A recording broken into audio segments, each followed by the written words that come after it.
On today's episode of Drummers Eating Pizza, John sits down with Lou Scalzo and Luke Garro from Noble Cooley. They discuss their favorite types of pizza, Jack's Abbey Craft Lager, and the ins and outs of drum making and their outlooks on life and drumming. Please like, share, and subscribe. And now, Drummers Eating Pizza.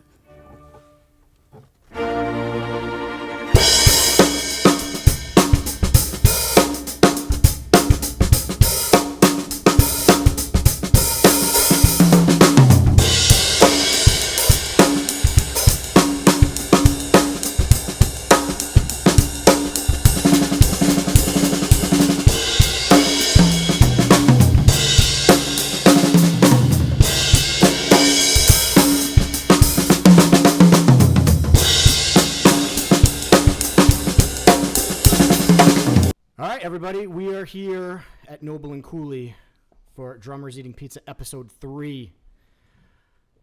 Very excited to be up here. This is kind of a hometown drum factory. Most people, you don't have drum factories in your backyard. This is literally in my backyard for the most part. Little quick story. When I was growing up, we used to fish on Water Street, where you guys are located, like brook trout. Mm-hmm. And I would drive by with my father, and my father would be like, oh, maybe when you're a big boy, you'll get a real Noble Cooley drum kit. They've been making drums for 150 years. I'm like, yeah, Dad, okay. So I got my first snare drum in college. That was like a graduation present. And then I ended up buying a kit from you guys a couple years ago. Luckily had some money left over. So, Dad, I got a big boy kit. Actually, he came up and did the tour. Oh, nice. With the Joneses to do the museum stuff because he's a history buff, so that was super cool. So we're in Granville, Massachusetts at the Noble Cooley factory. I'm going to take some footage later of the stuff, but this is drummers eating pizza, not drum makers per se eating pizza, because I want to focus on you guys. I make pizza, though. Do you? Is that... Well, you got your dust. Yeah, I do. I have pizza dust. But He's got pizza dust. We're going to try. I have many years in the pizza industry making pizzas. Me too. Yeah, Not many years. Well, I work at a crematory now, so I've switched ovens. Completely. Did it? Wow. Completely different. This is not a family show because we're going to talk about a lot of different kinds of wood, hardwood and softwood probably. And then there'll be a commercial break to that purple pill or that blue pill. Cialis. Yeah. I don't know what color that pill is. Yeah. So we've got pizza from Village Pizza in Southwick down the hill. Very good. So we got a chicken parm pizza. We got a cheeseburger pizza. And we also got a cheese pizza for the vegetarian. Sorry, folks. You're not vegan, are you? Or you are vegan? No. I'm not make vegan. exceptions, just vegetarian? Just vegetarian. Listen, I did vegetarian for a year, and I felt fantastic. Mm-hmm. And then I decided I wanted to eat animals. You said you wanted to feel bad again, so. Yeah. And I honestly did it for the animal rights type thing, and then the pull of hamburger was just too hard. They forgive you, the animals. They do. They told me. They do. I could all of them. I could go vegetarian tomorrow if I never had to smell bacon again. Oh, yeah. That's what does me in. Yeah. Well, you can get the fake bacon. But it smells like bacon. Yeah. And it's not the same. It's not the The same. cheese isn't the same. No, I tried vegan the soy cheese. cheese. It's no good. It's not Sorry, cheese. folks. So what we're going to do is we're going to go through pizza questions first, like we do on every episode. Nice. Then we're going to get into the drumming portion. We're going to focus a lot on what you guys are doing here at the factory, and we're also going to go into like your background of how you got into music. We want to get that side, not just the Noble Cooley side. We want to get the personal side, the stories. We should have had snare drums on stands with our pizza on the snare drums. Next time. What's your favorite drum head? Do we have any B stock drums we can do that with? Yeah, P stock. So I'm gonna go with the chicken parm to start. I thought there was supposed to be ziti on this, but I don't believe there's. Could be in there. It could be in there. Very good. Finely chopped ziti. They're sparing you from the carb over. Ziti puree. Yeah, there you go. All right, so pizza-wise, are you guys all from New England? Grew up in New England? Yes. Yeah. So we're used to this style pizza. Uh-huh. Is this your favorite style pizza? Have you tried like the Detroit style. Somebody said that there's a place in Ludlow that I'm going to get Detroit style from. I can't remember the name of it. Somebody sent me a message. They're like, oh, you got to go to this place. It's amazing. They do Detroit style pizza. It's awesome. What's Detroit style? So it's like almost like a deep dish. It's almost Sicilian. And then they do the sauce on top. So you've got your toppings and cheese underneath, and then there's a thick layer of sauce on top. So it's almost like deep dish, but like backwards, I guess. Yeah. I don't know. Yeah, this is my favorite style of pizza, probably because that's what I grew up eating. And I've tried it all, even been to Sicily and had pizza there, which was really good. So you've had the real pizza. I've had a real pizza, but no, just something about this. I don't know if it's what's in the water here or whatever, but I like it thin, nicely cooked. I like some burnt parts on top. Yep. I like the bubbles in the crust. It's got to be that whole package. Yeah. Same thing, Lou? Same thing. I think, like I said earlier, I worked at a lot of pizza shops in my years, and they were mostly this style. I did work at an Italian joint that had Sicilian pizza, and it's tasty, but after one piece I'm full because the crust thick, is this thick, and it's thick and airy. By far, this is my favorite. You could put anything on it, and my thing was always strategically placing everything so in one bite you get a little bit of everything. Yeah. Not overloaded. Like I don't like it when they put too much of one topping all over it and it's like falling off. But Yeah. no, this is good stuff. What would we consider this as New Englanders? Like New England style pizza, or Well, I mean, to me this is pizza. This is just what I'm used to eating. Yeah. But I've had people come from like California and they said the pizza was different. Or New York people are like, this isn't thin enough. Yeah. It's too thick. There's too much dough. I don't like a pizza that you can roll up. Like, the New York pizza is too thin. Yeah, if it does this, when Flop. when I don't want the flop. Yeah. It's got to have enough there to when you stay have to stiff. fold it to give it rigidity, it's like, Yeah. I don't want the to. soft flop. Here we go. We're not in the family show. Yeah, I don't want that. I don't like a flaccid pie. All right. So what about? Actually, what are we drinking? You said we got, Yeah, what we is got a We're keg of beer. drinking Jack's Abbey, their lager. So where is Jack's Abbey based out of? Framingham. Framingham. Nice. Okay. Yeah. So try that out, folks, if you're in Framingham, Very or good. can you get this in local stores too? Oh yeah, you can, because we did. They kindly brought us a keg because they came and visited the shop, and we liked it so much that I went to our local liquor store and re-upped the keg. Now what? It's Jack's Abbey. What is the It's a lager. lager? This is actually really good. Yeah, it's really good. It's not overbearing with any kind of hoppiness or anything. Yeah. That's perfect. So what about pizza toppings? Yeah. Well, I'm an outlier because I'm limited to the stuff that's vegetarian. Well, vegetables are great. Have you always been a vegetarian, or been a vegetarian I was for a born long? and raised. A vegetarian. Yeah. Okay. My All right. And he's parents still were. alive. Still alive. Have you had your shots? Is what it comes down to. Yeah. Okay. Born and raised. I like almost every vegetable on a pizza, except what I don't like is pizza with every vegetable. Right. Yeah. I'm Too not much. into that. I don't like when they just load them on and it's just like a soggy mess, and too it much all water. falls out. Yeah, I don't like too much water on pizza. My go-to Yeah. What is the would go-to? be pineapple onion. Ooh. Pineapple onion. If done right, it's one of my favorites. So I was going to talk to you guys about this because somebody said that the new hot pizza is pineapple and jalapenos. Oh, that I sounds would- good. I I've could- never I could dig tried that. that, but that's definitely That on the sounds list. great. Down with that, yeah. A little sweet and spicy and Yeah. yeah. Well, there was that one Rogan podcast with Elon Musk where they had pineapple anchovy. Okay. And I was curious. Because it sounded I would really try a good. In slice. their I'm podcast, not- all you can hear is them chewing, Yeah. and it sounded good. So I bought pizza dough, and I made a pizza with that on there, and it was actually pretty delicious. 'Cause that saltiness Yep. mixed with that sweet, it was Yeah, excellent. I'm not a big anchovy fan. I never was when I was growing up, but man, when those cooked just right on a pizza, I don't know, something about My it. brother used to do that because he knew I hated it. So he would get a pizza and he would get anchovies and he'd put it on the pizza so I wouldn't eat it. Right. Yeah. I feel like it's very Italian of you to start liking anchovy now. I like I think it's anchovies. kind of your duty. It's also good for you. Kind of not too much of it, but I mean, omega-3s, baby. The little fish, they say the little fish. They Little don't have the mercury Right. or as much. They have mercury. arsenic, though, I think, something like that. Oh. Too much of that, you can die. I think arsenic's bad. No, it's not. That's fine. They're prescribing it now. Yeah. It's the new protocol for COVID. Yeah. Arsenic. So back to your question, though, I would eat anything on pizza pretty much, except for I think what's totally wrong on pizza is buffalo chicken. Okay. Yep, it's buffalo chicken that's a chicken wing. That's its own thing. Don't put that on a pizza. So, you're out. I'm just saying Oh, right now. shit. Not like, you know, you can still do. So, my goal is at the end of this. Have you guys seen Hot Ones? Yeah.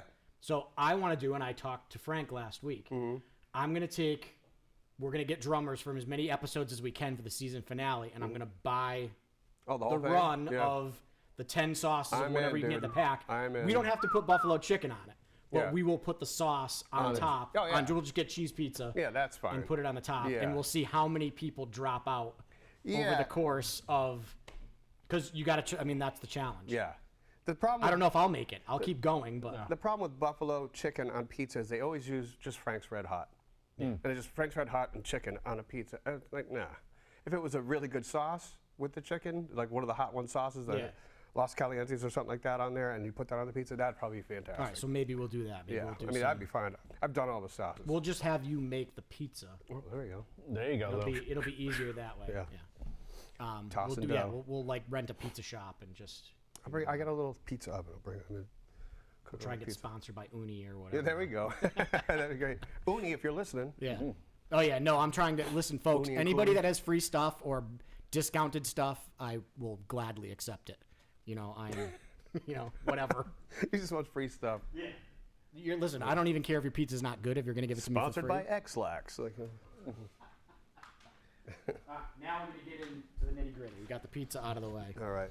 All right, so some of these questions, if you've seen the episodes before, all 2 of them, some of them are going to be the same, and some of them I mix it up. I have a couple core ones that I really want to get everybody's background on certain things and kind of see at the end, like, are there correlations of why we're musicians, why we're Yeah. the way we are, you know, a little bit off. Most of us are Yeah. a little bit off. The spectrum. Yeah, we are. Yeah, we're definitely on some sort of musical spectrum. So, first musical memory, Luke. Why don't you start? Like the first thing that you remember musically that pops in your head. Jumping around in my living room to Van Halen Jump with my 2 older brothers. I was probably 4.5, 5 at the time, but yeah, just the excitement and energy of hearing music like that was very upbeat, and then just feeling free and jumping around and literally like doing what the song told you to do. Yeah, Yeah, it's an early memory I have. that's awesome. Wow. Yep. Lou? I actually listened to my mom's Beatles albums when I was little. Strawberry Fields, she had the 45, and I think it was Nowhere Man was on the opposite side, and I used to just listen to those over and over again. Yep. I just loved she had all kinds of albums, and she had an old organ too. So I used to try and play the songs on the organ after hearing them. So, yeah, the Beatles for sure. Yep. Dating I remember, it wasn't my first musical memory, but talking about records, I remember I had like, I don't know, whatever the little record players were for the 45s. Yeah. And it was Slip Sliding Away. Oh yeah. But is that Simon and Garfunkel, or is it maybe Paul Simon? I don't know. It might be Paul Simon. I think it's just I don't Paul know. Simon. And that and Disco Duck. Oh my God. Disco I Duck. just remember being in my room at probably 4.5, 5, and listening to that. Disco Duck. Yeah. Wow. That Yep. goes way back. Yeah. Disco Duck and Slip Sliding Away. Oh, and the night Chicago died. Oh. I'm trying to remember who does that. I'll put up who did it. I'm sure people are yelling into their laptops as they're watching this. Or you've shut it off by now. I don't know. Either one. Yeah, the night Chicago died was about like the Chicago fire. Or no, it wasn't the Chicago fire. It was like racism and like the race wars in the 60s and the police coming in. And it was something about that. It's going to drive me nuts. As soon as I leave, I'm going to remember who wrote it. But those were Disco Duck, Slip Sliding Away, and the night Chicago died. Wow. That was my record music memories, core memories. So you said you started as a drummer, and then you went to the dark side and started on guitar, and now you're mainly a guitar player. Mainly guitar player, but I mean, I still play my drums. And Was drums the first instrument that you played, or did you start somewhere else? no, definitely drums. My mom told me from when I was in a high chair, I would kick my foot while she played guitar, and then I'm sure I played with her guitar as I got a little bit older, and then the keyboards or whatever.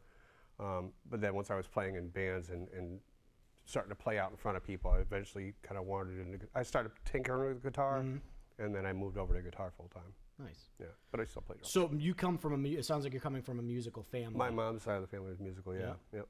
Yep. My mom used to play guitar and sing all the time. I had nobody. Yeah. My father listened to oldies in the basement. Yep. That was That's music, though. That's all.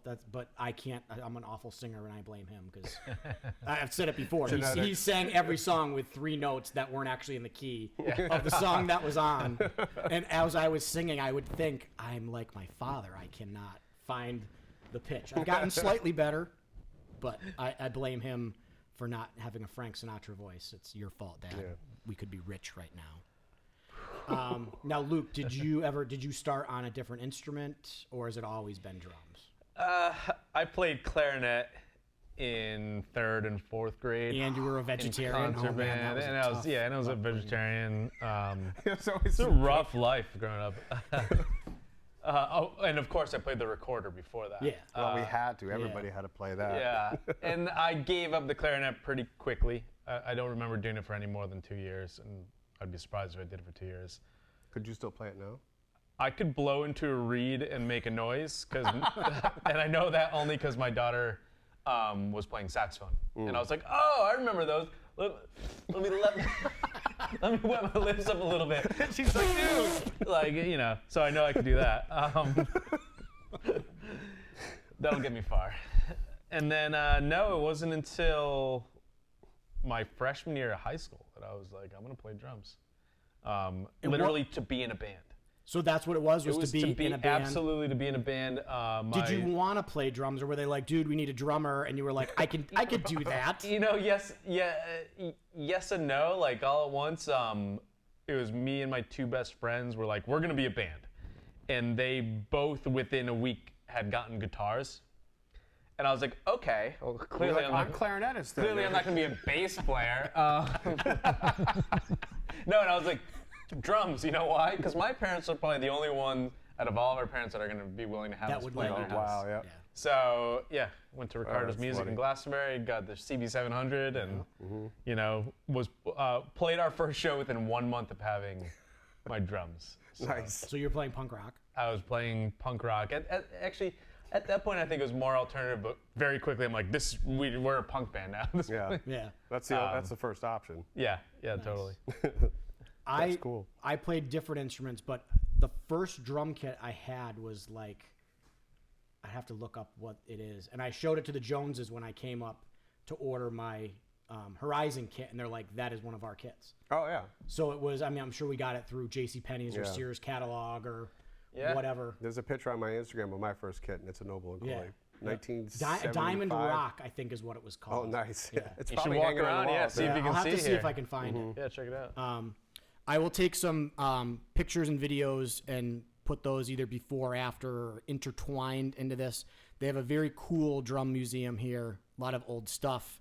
I was telling my son Liam about the Gettysburg drum. Like that just, when I came up, that still fascinates me. Yeah. That's something from, that war. Yeah. Survived. I mean, it's probably the only drum that ever survived from the, well, maybe there's something else from the Civil War that was used in a battle, drum-wise maybe, but to have that piece of history, I think is like Yeah, it's amazing. just cool to look at that. And you look at it and know where it's been. Paper lace. See? Production specialist Liam. I know. Well, what do you think production people do? They don't know everything. You're not Ken Jennings. Yeah, no, good job. I appreciate it. You're the best. You earned your cheese pizza today. Well, and you're humble. For 11 years. The first 2 were pretty shoddy. Come on, you were crapping yourself a lot.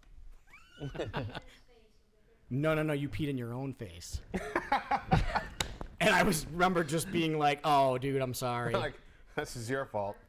Yeah, I was told to put the diaper over the unit, and it was in between, and yeah. So now back to drums. So how did you guys get involved with building drums? I'm still wondering if I'm ever going to get now. Well, I don't make drums besides tinkering with my own and taking them apart and putting them together. Well, I mean, how did you get into Noble and Cooley. Let's call it that. I'll let Lou go first on that one since he's had the longest tenure Senior at member. Noble and Cooley. Well, I've always been into woodworking and carpentry, and I also worked at music stores. So I worked at a music store, and a friend of mine, Don, that worked there, left there to come work here, and he was doing marketing and stuff like that, and doing some building. And when it came time for him to move on, he gave me a call and asked me if I wanted to build drums, and I said no. I said, of course I do. And I came here for an interview, and a week later I was offered the position, and I gladly quit my job. I was working carpentry at the time, and I was on a really shitty job that was a pain in the ass, and I had no problem telling my boss, see you later, I'm out. And that was probably 2002, around that era then, and that's when I started here, and been building drums ever since, pretty much. How did you get involved with Noble and Cooley? I first got involved with the company on a marketing level. So I had built and was running a content studio in Springfield. And the guy that owned that company was getting involved in Noble and Cooley. And he's like, Luke, you're a drummer, you're in Western Mass, do you know this company? I'm like, yeah, of course. I didn't know a ton about the company besides I've seen some of their drums around and seen the name around, but it had been a few minutes since I'd really paid attention or had heard anything. So I started to look into it then, and that's when we got a team together and started kind of working on refreshing the brand. So updating the logo and look, and that led to redoing the website and helping just get all the marketing materials and content and stuff like that into a more kind of updated, kind of professionalized look. And went to NAMM with them the following year, so that was 2016. And then just kept working on some campaigns and stuff from then on out. And then it was, right in the beginning of the pandemic in 2020 when the guy I was working for decided to shut down that studio and said, I have this other thing. If you're interested, we want to take Noble and Cooley and continue to kind of see how much we can grow it. And there's never been somebody there in a general manager position. And he's like, taking your skill set, because I was an entrepreneur before that, and the fact that I'm a drummer and the fact that I even live out here. He's like, why don't you, would you consider doing this? And I was like, sure, of course. And that was 3 years, 8 months ago or so at this point. And then, since then I've still wear the marketing hat, but wear many other hats with it as well. Yeah. So you do all the pictures. You can't see it, folks, but if you look online, all the pictures for the most part, where it's like the drums are on the dolly, and I think that's awesome. You know, it's very consistent looking. It looks classic. It looks great. So you do all the pictures and. Yeah, photography is one part of it. Videography. It's kind of like the list is long. At the base level, it's like the marketing strategy. Yeah. And what's the overall brand? How are we marketing that? Who are we marketing it to? And then it's building a plan off that and executing off of that.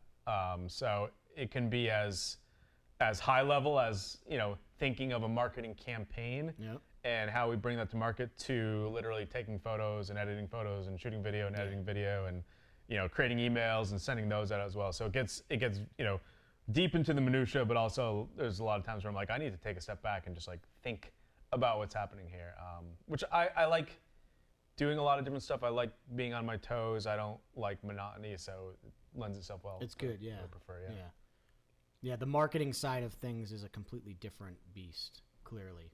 Because like you said, sometimes you're in it and you've got to take a step back and say, is this working, or how can we tweak it?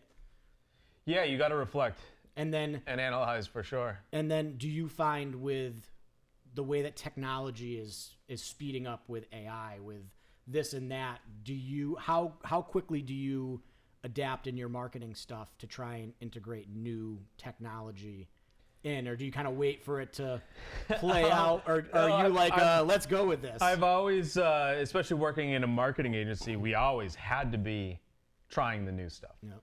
So I came from a world where as soon as you heard about something, you would try it and figure it out. The reality is the marketing potential of something when it's new isn't that great as stuff that's tried and true where there's actually an audience, But it could be a new social media platform, could be new technology like AI or whatever. So I'm always thinking about it. Our industry isn't very sophisticated when it comes to marketing. Not to talk smack on all the other brands out there, because we're part of it as well. But it's not that sophisticated of an industry in terms of people using crazy technology in order to reach our consumers. Yeah. Our consumers are on social media. Our consumers are on digital platforms.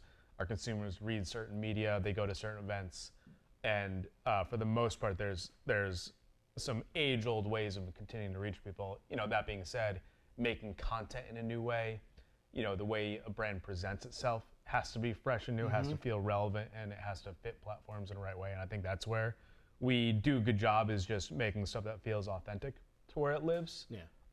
And not overdoing it. If anything, I came from a world where, we had big clients in the marketing world where you have to create these very polished things that are more professional than anything else that's out there or whatever. Yeah. And I'm like, it's funny because actually what does best here is if I grab my iPhone and shoot something and put it up that day, that's going to resonate better than the thing that we shot on, the very expensive camera that got edited, for weeks and weeks and weeks. I'm like, it's good that that's what our audience would gravitate towards, because quite honestly, we're a company of 5 people, and 4 of these guys make drums. So I'm like, we don't have the bench depth to shoot TV commercials all day long and put them out. We have to do what we can do. And luckily, I feel like we do a great job. We're kind of staying at the forefront. And if anything, we're punching above our weight when it comes to how we market ourselves. Yep. And I think people react better to the realness of, like you said, this is my iPhone, this is what we just did. Yeah. In this industry too, you want to have content all the time. And, we build drums all the time, so there's always something to shoot. Yeah. So if we need something, he can get it that quickly and put it out there. There's always something going on. I can call him from the other room, be like, Luke, come get this. This is a cool shot. And he'll grab it. So it's no editing needed. Just capture this and get it out there. 'Cause people want to see it. One of the guys just cut his hand off. Look at how much blood there is. No, it really is a beautiful thing. Thinking of all the different businesses that we got hired to create content for. A lot of them you had to fabricate what the content was, because the reality was what their business was, and the actual story of what's happening wasn't that appealing. Or not that it wasn't appealing, but it's just not what people want or need or are going to gravitate towards. Now, exactly what Lou said, making drums is a very interesting thing to watch. Playing drums is a very interesting thing to watch, and that can happen without me fabricating it. So it really is a matter of taking a step away from my laptop and being able to run out there at the right moment, which these guys always tip me off to, and capturing it. And then, we're getting more and more into being able to edit stuff, and, we're putting up more videos now where we shot it for 6 weeks, through a whole process, and then edit it down and put it out. But even those we can make super raw, and they almost look better that way. Yeah. But with the giant list of things that Luke has to do, he's also like Luke Spielberg in his office, and like, you think he's like maybe working on bills or finances and stuff like that. You look over and he's editing a video, and it's like 18 minutes long. He goes, I think I can get this down to 3. I'm like, he's going to be here for a while. So that's the fun stuff. Many hats. Many hats. Our bills do get paid. That's a good thing. So we'll do. This will be a 2-part question, and it's going to pertain to being in the in here, and then out in the musical world. I like to call it the Zen moment. Okay. Of the stars align, whether you're at a gig and you look out at the crowd, or you're at a concert and you're like, it does not get any better than this. If I get hit by lightning in 5 minutes, this is how I can be happy that I ended everything. Wow. Jeez. Because we all, and there might be a couple, but I think we all have those moments of... Not at work. Well, yeah, that's true. Maybe. No, it's like Well, speaking of AI, you know, they're working on robots right now to replace you. Luke was taught. He didn't That'd want be you to awesome. know, but Who's going to train those robots, though? he's been taking their hidden cameras. They would all rust up from the steam. They wouldn't be able to survive You'd here. put it on the steam bending torture machine, and it would just. Yeah.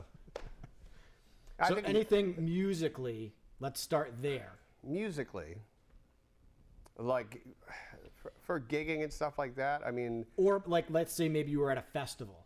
No, I don't go to festivals. Oh, loser. I'm just too old for that.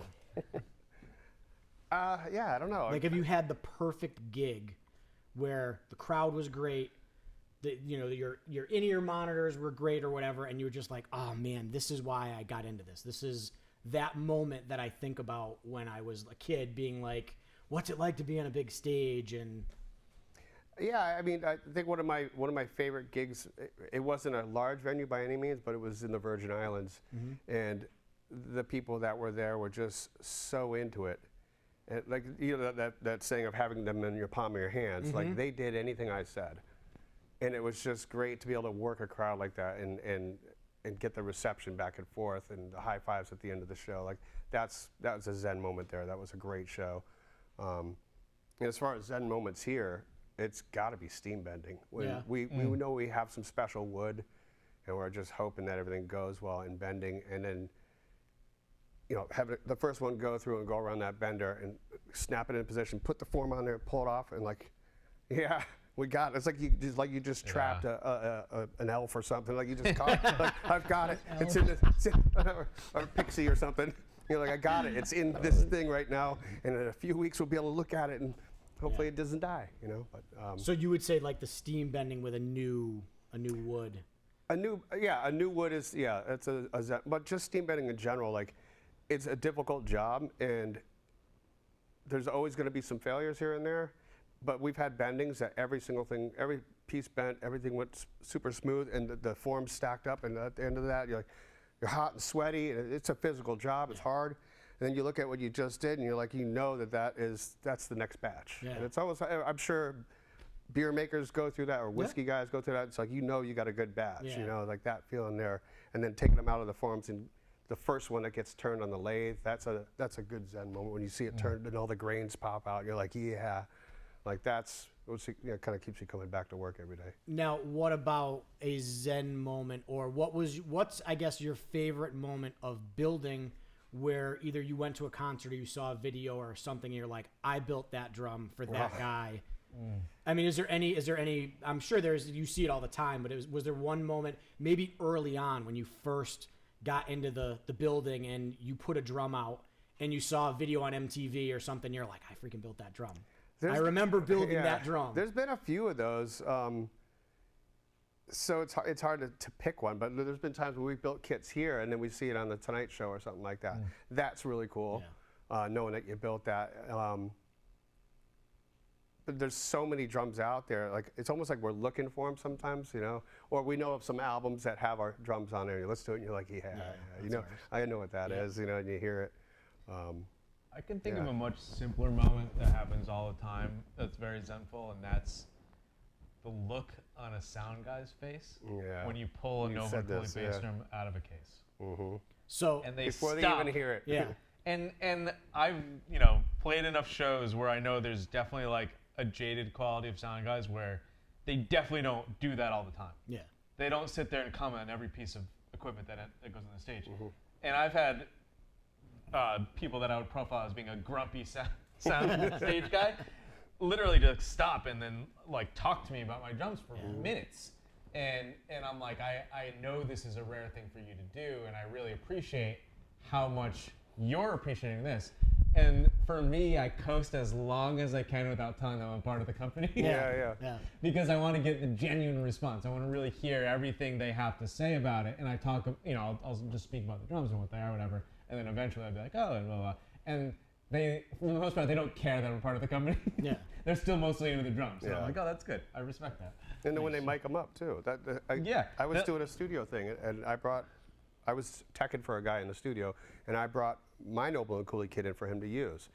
And the guy says, you didn't put new heads on that? And I was like, no. He goes, why wouldn't you put new heads on it? This is a session. I go, I felt bad. I'm like, should I put new heads on there? And I set him up and checked him for him. He goes, those things sound amazing. Yeah. I said, well, that's why I didn't put new heads on it. They already sounded good. Why do I need to put new heads on? Absolutely, yeah. You know? Once you get that head seated the right way, and you find that tone that you like, and where the drum's resonating. Yeah. You find that sweet spot. I mean, until the head really goes bad for the most part. And besides, in a studio too, you put new strings on your guitar, you're going to stretch them out a little bit, make sure they're good. And same with the drum head. Drum head needs time to settle in, like you're saying. But Like new sneakers for a marathon, you never do that. Yeah. You gotta break them in. The last marathon I did. But I thought you guys you just didn't do we're Boston. gearing up for it. You should run with drums. Drummers running with drums. I bet you if you finished a marathon, that would probably be maybe a Guinness record. Could be. With a drum? Yeah. I mean, in high school I was in the parade, but we didn't run. We walked. But was it 26 miles? No. Well, that doesn't count then. You did like a 5K or something. But the St. St. Patty's Day one, I played the quads back then. Oh, yeah. That's like a 4 mile. That's long. That's a long one, and I yeah. hated it. I hated that. Yeah, I played cymbals freshman year because I was a freshman, and Freshman it got didn't. the It didn't matter how good the was a seniors bass drum were. or the cymbals, yeah. You want bass drum or do you want cymbal? And we had we didn't have marching cymbals. We had like the 20-inch concert cymbals. Just the straps to hold on to. Oh yeah, and then just literally straps. Yeah. And then when we would do a song, a lot of times I would have to run in front of the snare It'd be drummers the and hi-hat. hold them. Oh yeah, the whole guy. Yeah. Yeah. Wailing on my hands. Oh yeah, and Right. it's usually freezing Yeah. for St. Patrick's Day. Yeah, Yep. it was great. Yeah. I hated marching bands so Marching bad. bands sucked. We never had a drum corps teacher, so it was just they gave us the music and we went after it. And I was like, I hate this.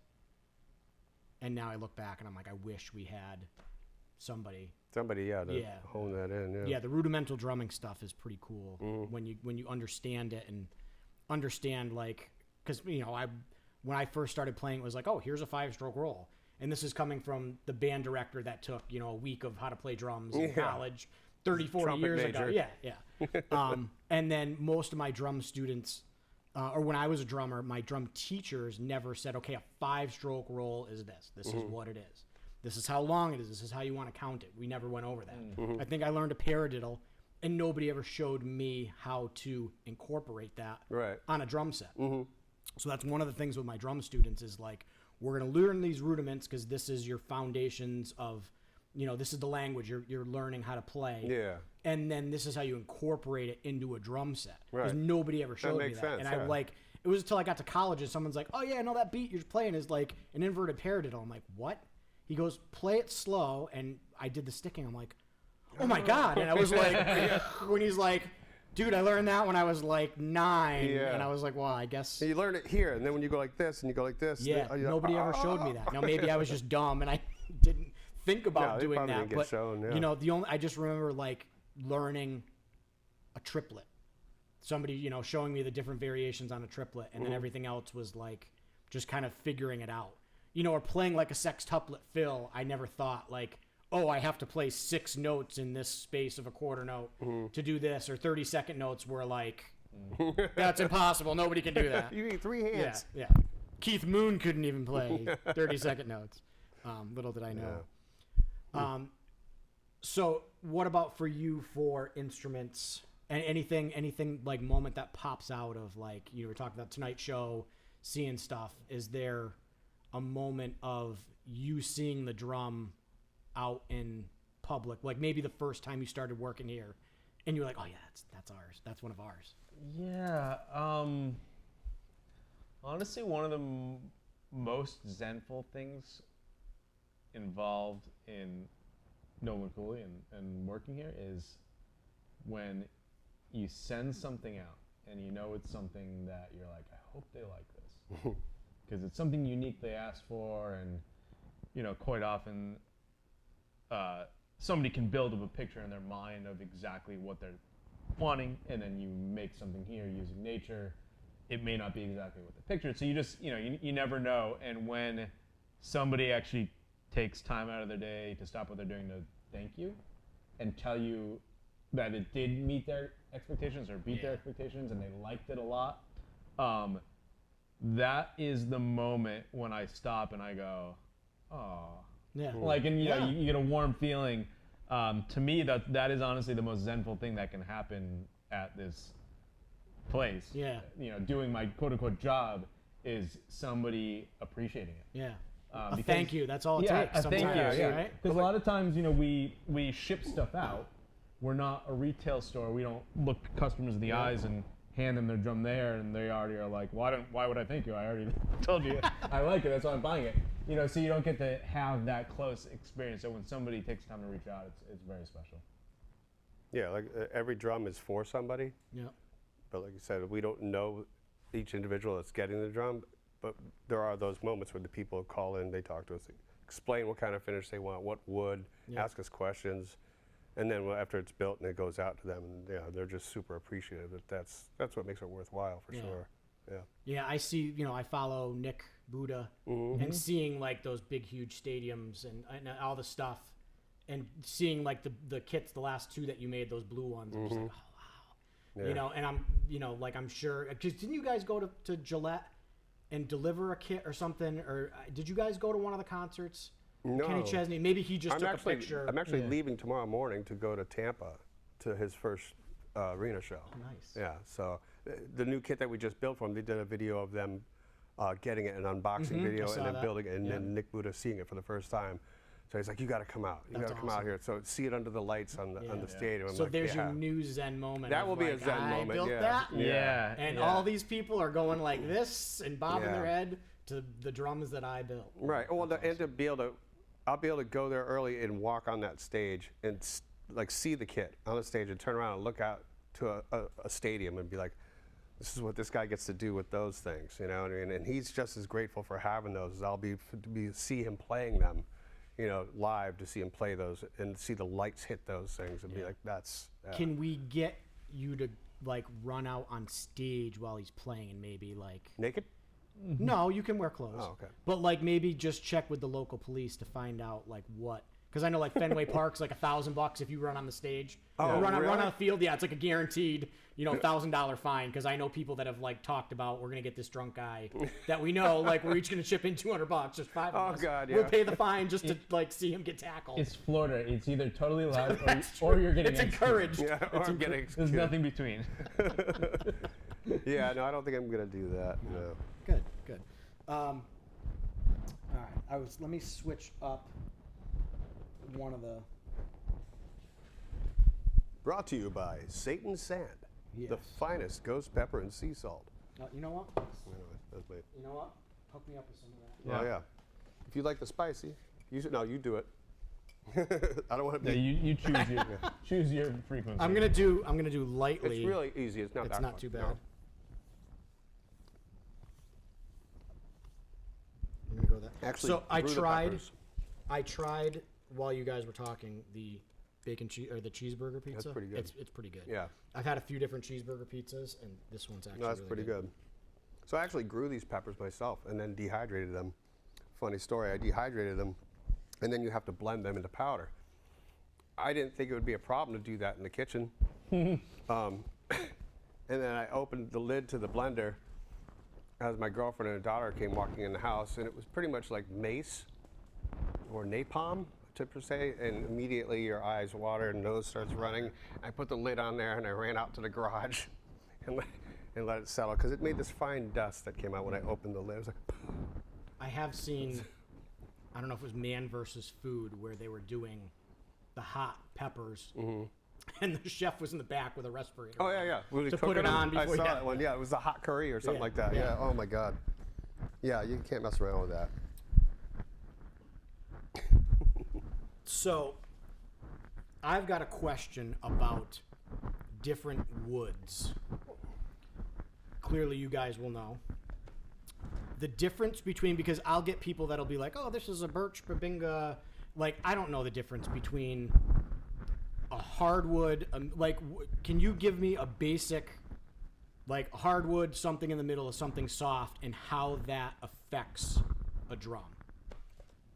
I would say a hardwood is going to have a sharper attack, a little bit more sustained. Now, to the what is drum. what's a hard? Maple, birch. I'm sorry, folks. I'm here. I'm just saying hardwood, and it's just my 12-year-old brain. Okay. You brought it up. So maple or birch. Maple or birch, or even higher to exotic woods, bubingas and rosewoods and stuff like that. They're going to get a higher pitch out. It's just a tighter, heavier, dense wood. Yep. And then plus when it's bent, it's going to get more tension on it. So it's going to have a higher pitch to it. And that's going to give you more crack bite. and sustain, more bite. It's going to be a little bit louder probably. Yep. And then some of the middle woods would be like ash, walnut. Those are softer. So it's exactly what you would think. Is it's almost like a softer tone, not as much sustain, but you could still get a sharp attack with it, but it's not as crispy, I would say, almost. Warmer kind of thing, like the walnuts are kind of warmer. And then when you get to a softer wood like tulip. And that's what the unions are made out of, right? Unions are tulip, yeah. Those they're very sensitive. And if you crank them up and hit them really hard, they have a punch to them because it's a softer wood. I like to say compression, like almost like the shell I feel like is going like that. So the harder you hit it, it's like that, like a real compressive tone to it. But yet when you play it subtly, it's got this nice sensitivity to it.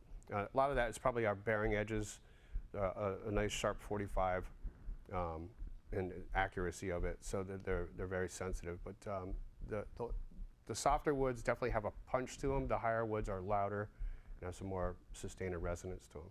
The plied shells are different, so that they're laid up with different plies of wood. Yeah. The one you're talking about, the Horizon, has an inner ply of mahogany. And that's to add some warmth because mahogany is a softer wood. Yeah. So you'll have the sharp attack of the maple and the resonance of the maple, but the warm overtones with that mahogany on the inside. So tuned down, they really have a good low punch to them.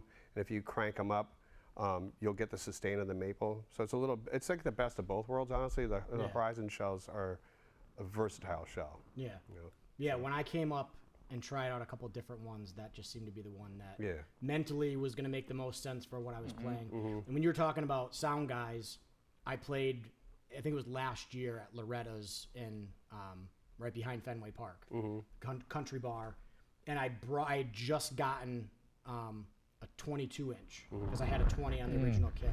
And I brought it, and after the first set, the sound guy came up, and he's like, I've been doing sound here for 2 years. He goes, that's the best kick drum that's ever been in this building. I think I sent you an email about it. See, Zen but it was, right there. and it was kind of like, oh, cool. Yeah. But it was, again, like you said, from a sound guy, that this is what they do. Yeah. He could have said nothing. Yeah. and for him to say this is the best drum, not like, oh, hey, man, your kit sounds great. He was like, that's the best kick drum that's ever been in this building. Yeah. Yeah, that's definitely a compliment to you guys building stuff. And I'm sure most sound guys are probably out there with kits going around are probably saying the same thing. That's how we got, back in the day, we endorsed Bill Stevenson from Black Flag. And a friend of mine, Dave Joyle, his band got signed and they were recording with Bill Stevenson at the Blasting Rooms in Colorado. And he brought his Cooley kit. And Bill Stevenson says, no, I'm going to have you use mine. We'll use this one, blah, blah, blah. And he's like, no, I really want to use mine. He's like, all right, we'll use yours. So they set up Dave's kit, and he hit that kick drum. And Bill Stevenson goes, what is that? And he told him what it was. He goes, I have to have those. And it was like a week later, I was talking to Bill Stevenson on the phone, and he ordered a kit. Yep. And he's like, that was the best sounding kick drum. I'm like, thank you. Yeah. So. It's nice when the drums speak for themselves, and they do the work. Especially I mean, clearly you want a good drummer playing the drums, but just the tone of drums. Sometimes you go to a concert and you're like, oh wow, that that sounds great. I mean, no other drums but Noble and Cooley. But I mean, occasionally you hear a Gretsch kit or something. It's tuned up good. Yeah. But yeah, no, it always amazes me when you go, because as drummers, that's what we clearly hear first normally. I mean, you might hear the guitar tone of something. No, I listen to the drums first and foremost. When Frank does the sound check, I go right out there. Those, like, yeah. The third lug on the floor tom needs a little. Like, Frank, tune your floor tom. I mean, pizza. So here's a question, because you guys talked about you're a smaller group of people building.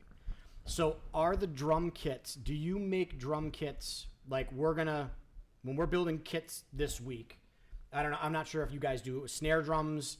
like for a thing, or do you, like, if you're gonna do a kit, like let's say this kit here, do you do all the drums at the same time, or do you do like this week we're just doing kick drums, and then we're gonna do, so if somebody puts an order in for a drum, when you're bending it, you're doing everything at once?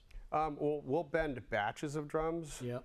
But when it comes to orders, if someone orders that kit and a snare drum, we put them through production at the same time. Okay. So if the snare drum is ready, if it's bent and it's ready to go in with the kit, they'll go in at the same time. Sometimes the snare is done first, sometimes the kit's done first, depending on where we're at. But all the orders, everything we do is by order. So, Yeah. And they just go in order by date, and we try to. Do you guys build kits, like we're just gonna build these kits and eventually they'll go out, or everything, because you're smaller, it's by order? A music store calls you, or a personal order, and then you do it that way. Yep. The only time we have extra stuff is if there was a miscommunication somewhere, like, oh, that one was supposed to get a badge, not a wood burn, like that goes on the shelf. That will go into our dealer stock for the dealers to buy later, because everything, if something even gets messed up, or someone painted it wrong, or it got drilled wrong, it's still a drum. So if that one got drilled in the wrong place, we'll make a custom lug for that drum. That drum is perfectly good. Yeah. And we will sell that. But everything goes by date and by order. We don't have time to. We would love to have stuff in boxes ready to go. Yeah. But There's way too many options, though. Yeah. Also, for us to even have stuff stocked. Yeah. Because we allow a customer to customize everything. Yeah. The finish, the hardware, the depth. So even if someone was like, I want a CD Maples kit in matte black like this, and black's a kind of popular color, they might want a tom an inch shallower or deeper, or they may want a different size tom on it. So we would shoot ourselves in the foot if we made stuff and had it on shelves. Yeah. We would, and quite frankly, we don't even have time to do that. Our Yeah. drums are moving so fast out of this building, so it kind of behooves ourselves to hold off and make each thing as it comes in, and then that's where there's certain parts of the process that can be batched together. Especially like entering the paint booth. And these guys will even look and say, okay, there's a bunch of drums this month that are this color. Let's try to get all those in the paint booth at the same time. Yeah. So while we have the gun loaded with that color, we're painting through all those. But there's not that many processes that we can batch like that. Yeah. That's the hardest part. Almost every drum in the paint booth is a different order. Yeah. So, I've been painting here for years, and now we have another painter in the house, and that's the hardest thing is like, that's like he's saying, we can't batch anything. Like you have that kit, those snares, that snare, add-on tom for this guy, and an add-on bass drum for that guy. Every single one of them is a different color. The painter's like, which one am I going to do first? So you pick and choose what order you're going to go in, but everything's custom. Yeah. So that's what's, Now, it's tough. what would you guys do in an emergency situation? Like, let's say Nick's Run out the building and jump in my car. Let's say Nick Buda's on tour, and he goes, dude, my drum tech just dropped my kick drum, and it's toast. How quickly can you get a matching bass drum, or in an emergency? in an emergency? Emergencies are different. Not like some dude calls and goes, hey, bro, I just, we're Emergency- talking Nick Buda yeah. level of somebody that's like, So Nick Buda's kit took me probably, a week and a half just to paint. Yeah. That's just in paint. So if he needed a bass drum only, say his bass drum got run over by a truck, he needs a bass drum. He's probably, if he needs it the next day, he's going to get a bass drum that doesn't match his kit. Correct. That's all there is to it. But within a week, I could have him one that matched his kit. Nice. So it'd be like, hey, in a pinch, he's going Yeah. to probably have to play a couple gigs with a with mismatched something. drum. Yeah. I'm gonna knock on wood right now Yeah, because the tour starts Saturday. because Keep him away from the tractor trailers. luckily there's never been that level of emergency that you're saying. Yeah. And I'm even trying to think of what was Halsey. the biggest emergency we ever had. No, the Halsey kit was tough because we had a timeline to get that one done in. Yeah. And something happened in paint. The paint wasn't working for us, so we got new paint, and then we ran out of a specific size Horizon drum. And I literally custom made the Horizon drum in-house the morning of, and then got it painted and went through the paint process as fast as we possibly could, and edged and drilled the drum and got it all together and got it packaged up and ready to go right on time. But it was like, we are working on nothing but this kit right now. All hands on deck. Yep. Let's get it done. And we got it done, and they freaking loved the kit, which is great because everything worked out fine, and they got the kit. Thank you. And that was a tough one. Yeah, that was one of the most scrambly moments I remember, and even that, I wouldn't even say it was an emergency. It was think outside the box, get it done. They were going to expedite it. They were going to be on the Tonight Show or something like that, right? Or what? They had a big. They're going to Brazil or something. It was a big show, and they wanted the kit for that. We wanted to have the kit. Yeah, for we wanted to like, make sure it was there for This is good for us. Yeah. So. Yeah, but it's never been the call from the road. Something is terribly wrong. Yeah. Not that I can think of. My buddy, actually, that I'm meeting later tonight, builds steel drums. And he had this guy, Victor Provost, who's an amazing steel drum player. I believe he grew up in St. John, and he was going back for like a week of clinics or whatever. And TSA, he got the drum. And it's, it's basically like a metal garbage can, a metal bowl is what it looks like. And it was just toast. Oh. So this guy, Kyle Dunleavy, who builds the drums, had to talk him FaceTime. He's like, okay, bending it. I need you to go and find any hammer you can find, because that's how you tune them. It's a ball peen hammer or whatever. So he's like, okay, no, you don't want to use that one. That's like a roofing hammer. Don't use that. So he talked him through it, how to get your tuner on your phone, and we're just going to try and get it close, and I'll take care of it when you get back. But when you're a builder, you just got to try and do the best that you can when you don't have the drum in front of you, rather being like, nothing I can do, just deal with it. Yeah, it's not like I'm gonna walk you through landing the plane, okay? Stay on the phone. You want to pull up at the last minute. Delivering the baby. Yeah, delivering the baby. I don't want to know. Leave that for the doctors. Yeah. So if people want to order Noble and Cooley kits, what are the avenues to get a Noble and Cooley kit, a Noble and Cooley snare? What's the best route? Yeah. So we sell all of our drums through dealers. It depends on how much of a pinch you're in. There's a lot of snare drums and drum sets that are out there. So if you're like, I really want a Noble Cooley kit, I'd always say first look at what's at a dealer right now. You'll get it faster. Yep. And it could be exactly what you want. So, we have dealers all over the country, all over the world for that matter. I always say check there first. Call us up. There's myself, and I have two sales guys as well, Rob and Ryan, who are more than willing to chat you through whatever you want. And you can just say, I want something that sounds like this, and we'll make recommendations. But ultimately, we can talk to customers all the way through to speccing it out and even giving them a preliminary quote on what it is. And then as soon as they feel comfortable with what we've quoted out and want exactly that, they can either contact a dealer with the quote we gave them, or we can reach out on their behalf and put the order through. Now, if I just noticed, I'll go back to the next question that I have. I noticed in Sweetwater that you guys have kits in Sweetwater. Yep. So do they call you and say, this is what we want? Or do they say, we want to have these 3 kits in stock? Do they customize it, or do they kind of do like a standard? Do they ask you, is there kind of an all around kit that we can stock in our shelves? Yeah. Or like Drumsmith of Portsmouth, or the Drum Center of Portsmouth? Drum Center of Portsmouth, yeah. Usually I see them posting with, we just got the Noble Cooley kit, or you guys are saying, these 2 kits are going out.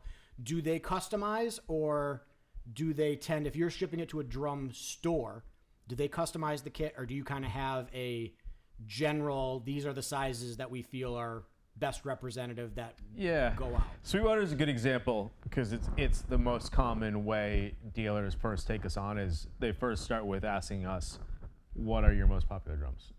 Can you make some recommendations to us? What do you sell the most of? What sizes, what finishes, etc. And we'll usually give them a list of the ones that we know do best, and they'll say, all right, we'll start there. Then as those come in and sell, they'll start to say, all right, what else? And then as they get even more comfortable, And I think at that point, behind the scenes, I'm imagining them looking on our website, looking on our social media. They'll all of a sudden say, you know what, I saw you have this purple stain with a black burst. That looks really nice. Can we get one of those? You know, so I think it always starts with, you know, coming from an unfamiliar standpoint and trusting our recommendations and expertise. Then the more people know us, as well as, you know, the more experience they get talking to customers about us, they start to just start to come up with ideas of their own. And we're working on Sweetwater order now. This was actually 3 of the people that work there that are drummers designed their own recommendations. Nice. So they're very unique for them. They're not just the natural finish or whatever. They're, you know, have different colors options that we offer. They have hardware upgrades and stuff like that. And even the size of the kits have expanded as well. So, you know, it's a good example of, you know, started off with the safe stuff that sells well and now are expanding, because it's I think both worlds could win, whether it's buying the stuff that sells well versus coming up with something you think is on trend but no one else has. Yep. Because if you have something that no one else has, you're the one that's going to sell that thing, and you're going to turn people onto it. If you're selling something that's popular, you're going to be one of a few, if not several dealers that also have that, because it's popular, several dealers will carry it. So I think you can win in both worlds. I always tell dealers, I'm like, you need a little of both.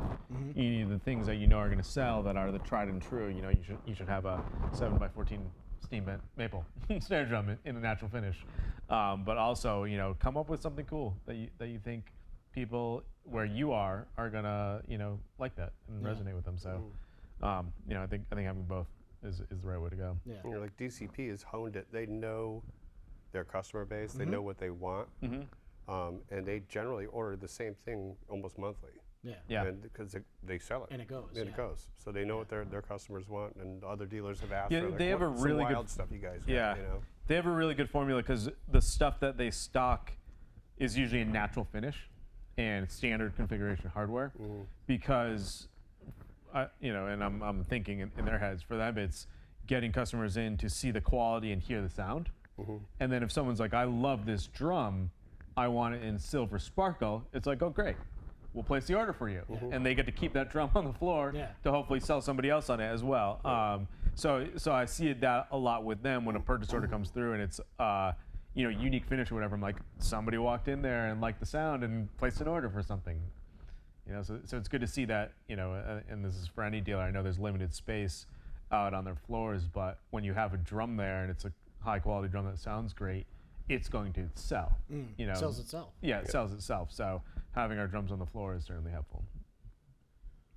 Awesome. So with you guys at this point, you've been here for 8 years, right?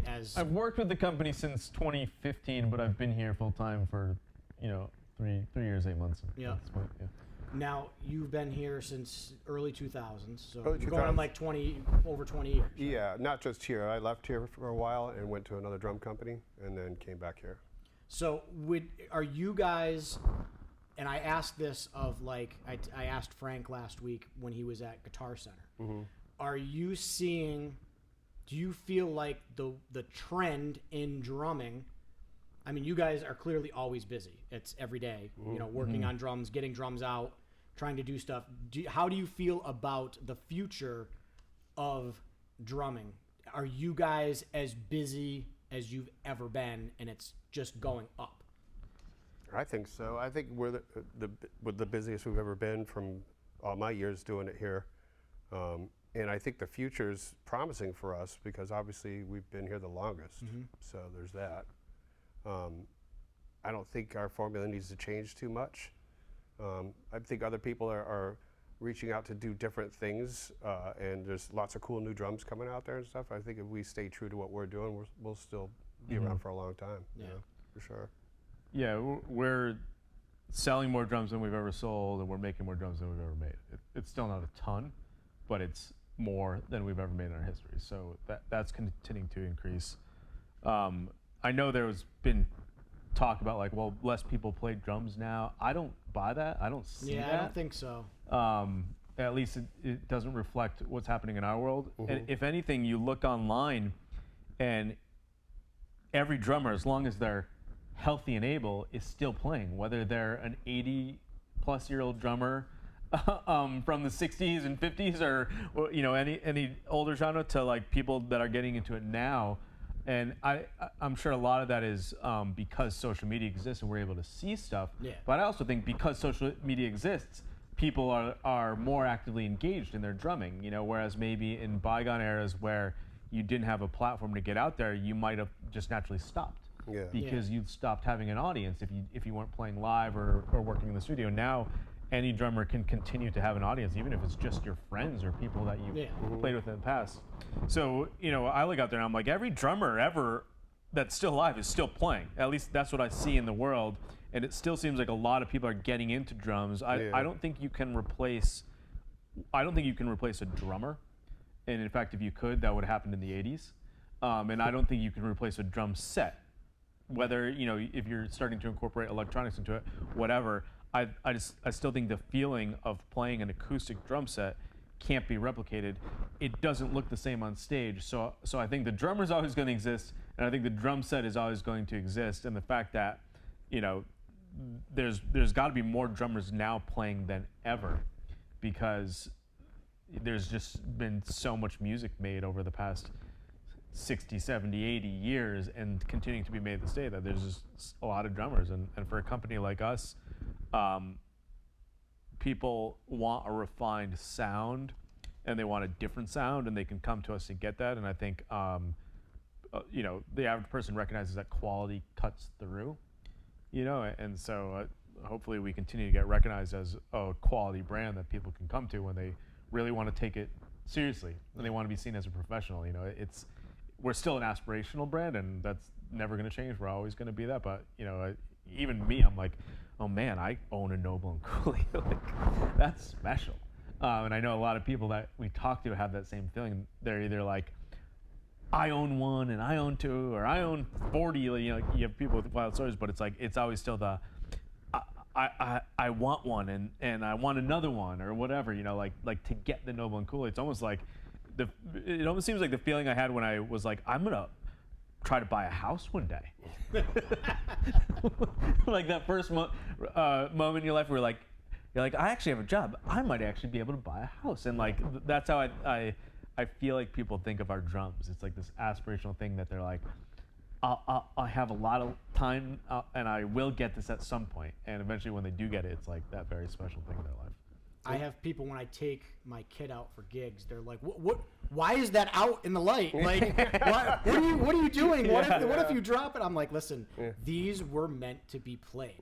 So I used to hate selling instruments because even if it wasn't sentimental, it was like, I remember I had to pay, like save up for that guitar, save up for that drum, and now like if I have drums that are sitting that just aren't being used, I would rather sell it, especially to a younger kid that might be like, whoa, that is like an amazing drum.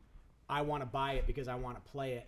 It's like you guys are building these not to sit in a studio per se and just be played occasionally. Like you're making these drums to be played and for the sound to come through it. I mean, it's such an organic thing of like somebody hitting something and the wood vibrating and the stick making the noise and then somebody capturing it and that moving people in a concert or on a recording or whatever. So it's definitely people get freaked out when I take the drums out because we have a lot of customers too, like you're saying, that buy these drums and they're like, this is my showpiece. This is, and they say it's like, this is not going to leave my house. This is the one like you're having a dinner party. People come like, hey, welcome to my house. We're going to have lasagna and come look at my drum set. And they're like, pretty this is. I'm playing the drums. Like, you need to see these. I let my students. So I've got two kits. I've got the Noble and Cooley Horizon, and then I've got like some of the other Noble and Cooley drums kind of pieced together like a Frankenstein kit. So one father came in and he played drums. He went to UMass, and his son's taking lessons with me. And he walked in. He's like, "You got a Noble and Cooley kit?" I'm like, "Yeah." So I'm like, "Oh, why don't you go over and sit at one of the kits?" And the father goes, No. Go on the other kit. You can't play on that Noble and Cooley kit." I'm like, "What do you mean you can't play on the Noble and Cooley kit?" I go, If you can play on whatever kit you want. If you think you want to play that one looks cooler, go play on that one. Yeah. But it's funny, like when the father walked in, he's like, he's not gonna let you play on that Don't let my drum kid set. touch your And then he's stuff. like, can I go like just hit the drums lightly? Yeah. I go sit on it and play it. It's meant to be played. Go bang on it. Yeah, it's tricky because I understand people pay a premium for them, and they show up and they're brand new and they look great, and you don't want that to change. Ever. But and I'm sure this happens with nice cars. There's probably plenty of people that have bought a car and it sits in their garage, or a nice pair of shoes, like some crazy sneakers or whatever. But that I think is the conundrum of, to your point, like these are made to be played. They're made to be seen. They're made to be heard and all that stuff. And I would hope people get more and more comfortable making sure they bring them out there, because I think there's also that aspect of like, unless you are the person that entertains multiple times a week and you have that many people coming through your house to see them, bring them out into the world. The payback you get from somebody's reaction to them is worth maybe a tiny scratch on them. Yeah. I'll just say that. Yeah. And to each their own, do what you want with it, but bringing those out there so people can hear them and see them, and also like that's a reflection of you when you get on stage with that drum set. That's you now. I would say for that sake alone, bring them out there. Yeah. And if something goes bad, folks, you heard Yeah, it here. then an emergency we'll situation. refurb for Lou can get you a matching bass drum in a week. Yeah, he said it. Yeah. Yeah. So what are you guys doing personally? I mean, clearly you guys are crazy busy here. What do you guys have for projects on your own? Like, you just came off of a tour. You guys are doing with Dookie more and more gigs. That's starting to ramp up. Yeah. So what are you guys each doing for your own private relaxation gig times? I'm gonna go first. Yeah. Relaxation gig. Yeah, or like when you're not here, We're what not projects here, are you and doing we're as a not at- musician? And we're not at a gig, and we're not here. I'm active. I wouldn't call it Yeah. private relaxation. No, time what at gigs all. are you doing now? Oh, gotcha. What Yeah, gigs? I still play in the same band that I've been in since 2001, Piebald, and we came out of retirement like 6-7 years ago, or I came out of a hiatus, and now do a small handful of shows a year. Like the biggest run we did 3.5 weeks with Dashboard Confessional in 2020, and we like kind of just like coming out a few times a year to do that kind of stuff. So we're doing a festival later this year in Las Vegas and some shows around that on the West Coast, and then writing music. We've been writing music for 6 years now at this point. We have something like 17 songs written and are about to we just signed a deal with a label to put out our whole back catalog as well as a new record on that. So it's fun because now, I mean, I love creating, and besides like a 3-song EP, I haven't recorded and put out music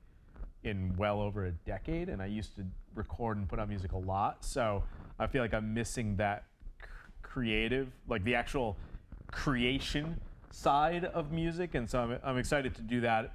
It's slow going because we're all in different places, but with the technology nowadays, really just comes down to me finding time at my house where I'm not going to be annoying my wife and daughter by working on songs.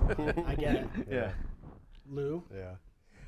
Well, you already know, like, I'm the lead singer of a Green Day tribute band, and we're starting to travel again and play faraway gigs, which is what I like to do. I like to play places that take me somewhere new.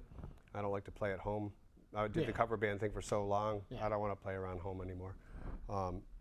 So travel gigs are fun. We're trying to get like 1 or 2 a month. And just get out and do that stuff. The Green Day stuff is real fun. I've always been a Green Day fan, always been a punk rock fan, and it's just fun to do. I think we do it pretty well, and we're having a good time with it. So we did the same thing. We took a hiatus for a little while, and then we got back rolling again, and that's kind of what's going on there.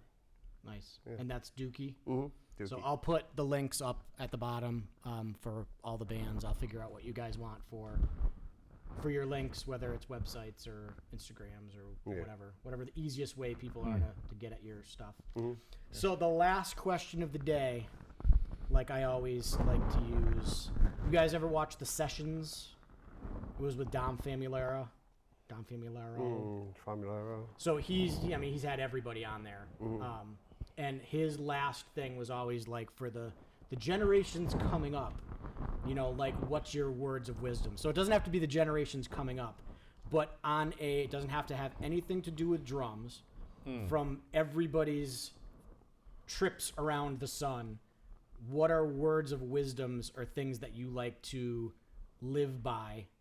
As, like, if people look at Luke and they go, what is your mantra, or what have you, with the crazy world that we live in, what is something that you think about that is like, this is how I want to live? This is, if you're talking to somebody like, oh, Grandpa Luke, what, and you're Yeah.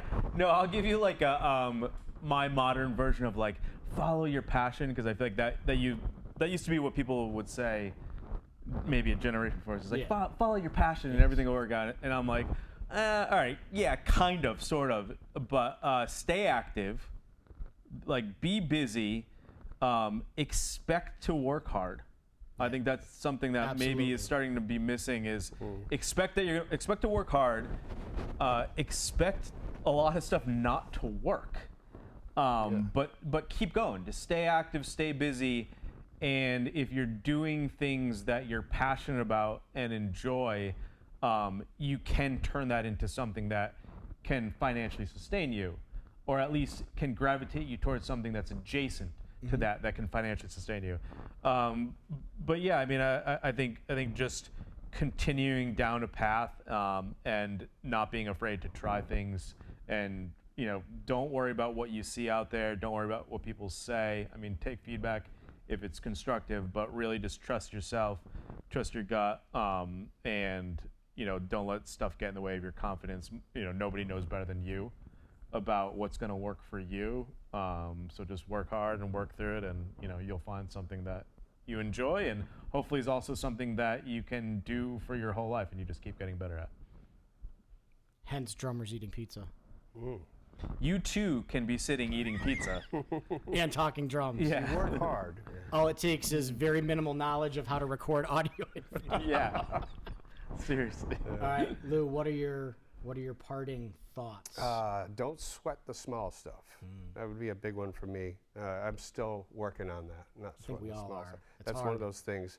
And like Luke says, stay busy, be active, do healthy things that are good for your mind, and always stop and smell the roses. Always stop and look around once in a while. Be busy, but stop once a day. And be present. And be present. Absolutely. Look at something, listen to people, and if someone's not listening to you, don't talk to them. That's what I would say. Excellent. Yeah, don't sweat the small stuff. I'm assuming that's an inside joke. Is that the Not Italian? anymore. Not anymore. It's out in the world. Well, thank you guys Yeah. for being my guests on Thanks, Drummers man. Eating Pizza and Thank letting us you. come up to Noble and Cooley. Everybody, you need to check out Noble and Cooley's Instagram, Facebook page, everything, all of the social media stuff, because you're going to see so many cool drums, so many cool finishes, configurations, and if you're looking to get a Noble and Cooley, save your money, buy the Noble and Cooley, and take it to a gig, because you're not going to regret it. That's right. Yeah. I mean, you guys are known for having some of the best drums in the world. You clearly have been doing it for a long time. I mean, maybe not you guys per se, but the company itself, just to have the company, because when it was 1857? 54. 54. I mean, I'm not going to do the math, but that's been a long time, folks, that they've been building drums. Yeah. And they're still here, and they're still making amazing drums. And just go out and seek out.